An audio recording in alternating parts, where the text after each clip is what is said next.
this idea of magic. It's always been so fascinating to me, and ever since I was a kid, I've always wanted to have superpowers, and so I guess that's why I started acting. I just started being like, well, I can pretend I have superpowers, and I feel like I really do when I do that. I guess what I'm trying to... Feels like magic when you get in that flow. When you get in a flow where you're tuned in, tapped in, turned on, and you get an impulse to do something and say something, you begin to notice that your timing's just right, and those who are dovetailing with you is just right, and the thoughts that come to your mind are just right and just at the right time, and it feels like magic because most people don't do it, and so when you do it, it does feel like magic. It isn't magic, but the distinction between being indeliberate and being deliberate does feel like magic.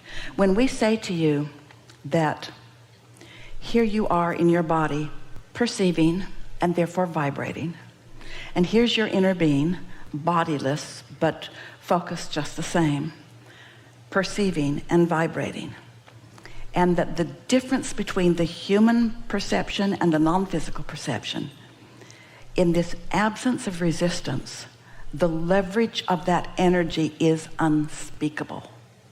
We can't even find words to make the comparison between what you're like when you're not tuned in and what you're like when you are.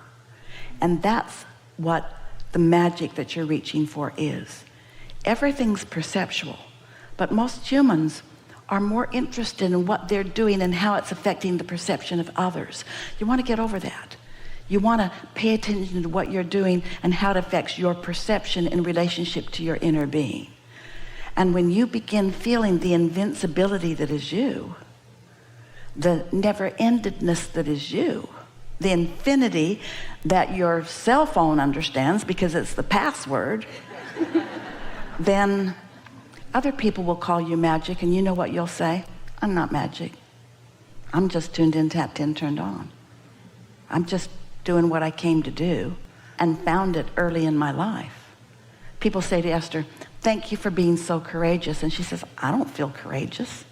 This doesn't take any courage to tune in and have a good time. There's nothing courageous going on here. Thank you for your superpowers. All I'm doing really is just standing here happy, and this stuff's just flowing through. In other words, there's nothing that anybody can't do here. You just have to feel around until you find it, and when you do, notice it. And then when you find it, notice it. And then when you find it, notice it, until you can do it at will anytime you want.